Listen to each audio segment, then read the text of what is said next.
सूरजपुर गांव। इस शांत माहौल के बीच एक आदमी आज भी अपनी चिंताओं से जूझ रहा है।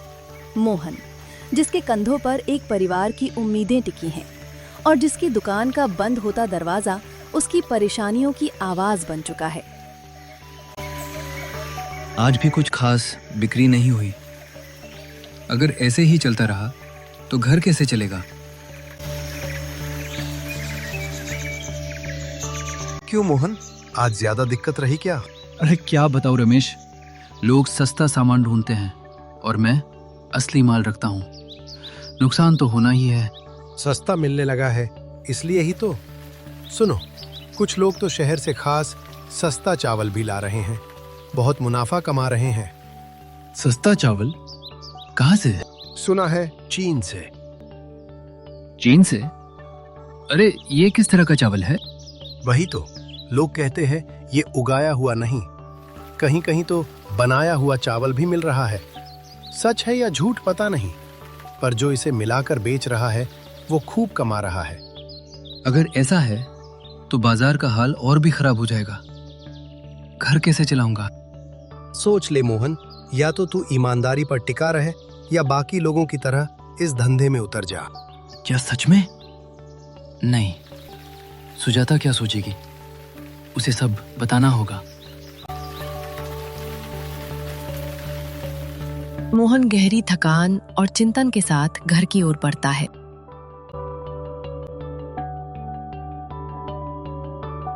सुजाता, हालत पहले जैसी ही है, पर अब बाजार में एक नई बात सुनने को मिली है।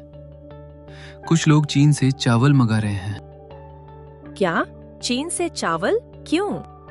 वो लोग सस्ते चावल लाते हैं और अपने बचे हुए चावल में मिलाकर बेच देते हैं। उन्हें खूब फायदा होता है। किसी को पता ही नहीं चलता कि असली कौन सा है और नकली कौन सा।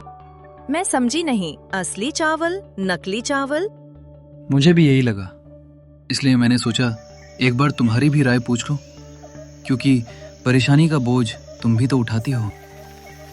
पर नकली चावल तो जान के लिए खतरा हो सकते हैं। ये बहुत गलत है।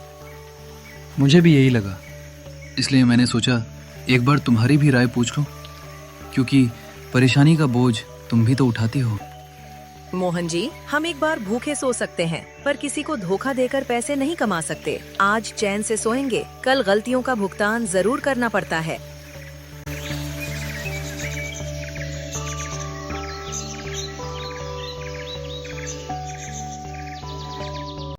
वाह सुजाता, आज तुम पर बहुत नाज है। तुम बिल्कुल मेरी तरह सोचती हो। बस इन गलत बातों को अपने ऊपर हावी मत होने देना। मेहनत कीजिए, किस्मत साथ देगी।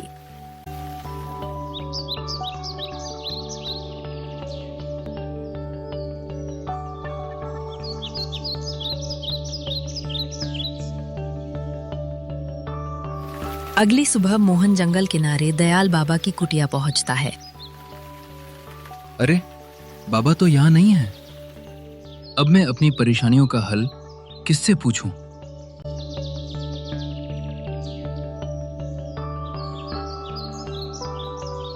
आ गए बेटा तुम। बाप रे, ये तो जैसे अचानक सामने आ गए। कहीं मायावी तो नहीं? बच्चा डर मत, ये मेरी छोटी सी शक्ति है। मैं कोई मायावी नहीं हूं। नहीं बाबा, मैं डरा नहीं, बस थोड़ा चौंक गया था। तो बोलो बेटा, क्या तुमने वो काम किया जो मैंने कहा था? हाँ बाबा, मैंने अपनी पत्नी सुजाता से चीन वाले चावल की बात की, फायदे की बात भी समझाई, पर उसकी सोच बिल्कुल मेरी तरह है। उसने भी मना कर दिया, कहा हम भूखे रह लेंगे पर किसी को धोखा नहीं देंगे। बहुत अच्छी बात है बेटा, तुम्हारी घरवाली समझदार है। बाबा, अब कोई रास्ता बताइए, मैं बहुत परेशान हूं।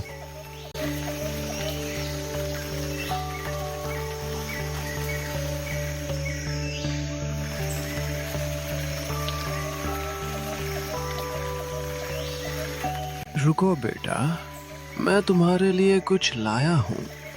बाबा, इसमें क्या है? इसमें है जादुई मिट्टी। इसे खेत में हल्का हल्का छिड़क देना, फिर अपने बीज बो देना, किस्मत खुल जाएगी। और बाबा, कोई बात जिसका ध्यान रखूं? हाँ बेटा, जब पोटली में मिट्टी कम होने लगे, खेत की साधारण मिट्टी इसमें मिला देना। पोटली कभी खाली मत होने देना। ठीक है बाबा, मैं आपकी हर बात याद रखूंगा। और बाबा वहां से चले जाते हैं।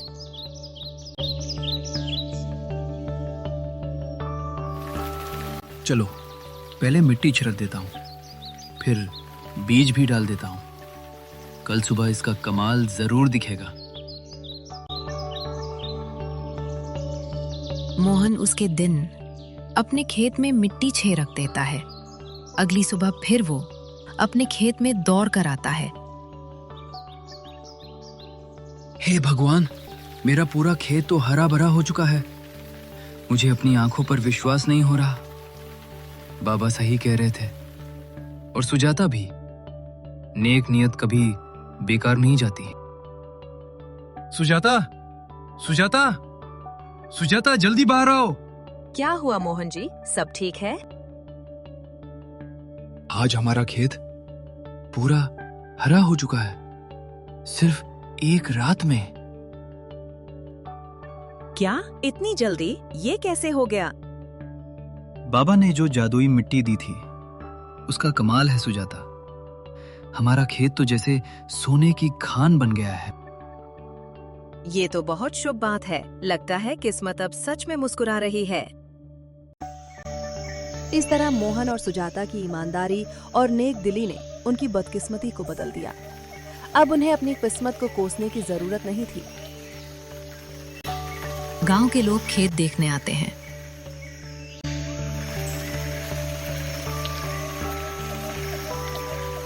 मोहन, ये क्या जादू किया तूने?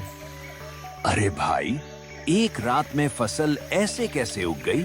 हमें भी बता दे, हमें भी ऐसी फसल चाहिए। भाइयों, अभी मैं खुद ही समझ रहा हूँ।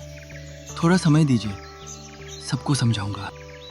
सुन मोहन, अगर तू चाहे तो मैं तेरी फसल शहर से दुगने दाम में खरीद लूं।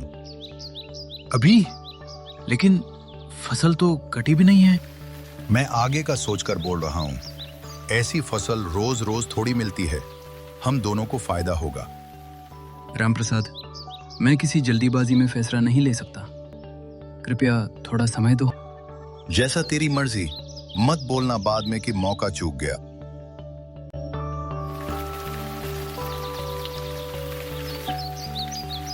कौन था वो आदमी? रामप्रसाद दोगुने दाम पर फसल खरीदना चाहता है, पर मुझे कुछ ठीक नहीं लगा। सुजाता, हाँ, मुझे भी उसके इरादे ठीक नहीं लगते। लालच की गंध आ रही है। और बाबा ने कहा था, जादुई मिट्टी का गलत उपयोग मत करना, नवरात्रि की तरह पवित्र रखना। तो फिर हमें वही करना चाहिए जो सही हो। लालच से बचना, यही सही रास्ता है।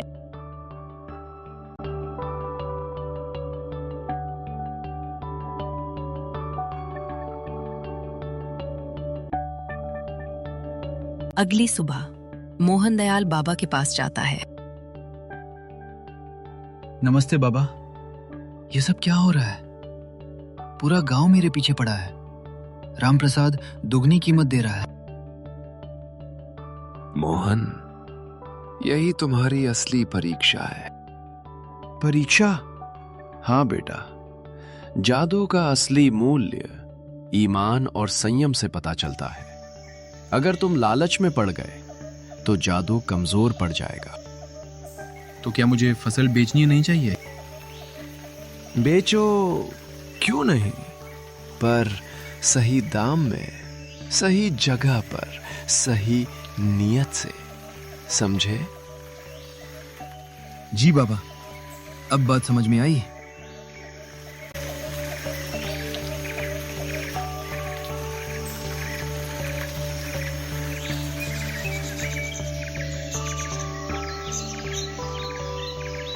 गांव का चौक पहुंचकर मोहन रामप्रसाद का सामना करता है। रामप्रसाद भैया सुनिए। क्यों मोहन, दुगने दाम का लालच लग गया क्या? नहीं, मैंने फैसला कर लिया है।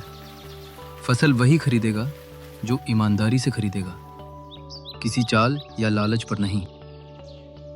तू ये मौका खो रहा है मोहन, मैं आखिरी बार कह रहा हूं। धन दुआ रामप्रसाद भैया, मुझे मेहनत की कमाई चाहिए, लालच का पैसा नहीं। रामप्रसाद झुंझला कर चला जाता है।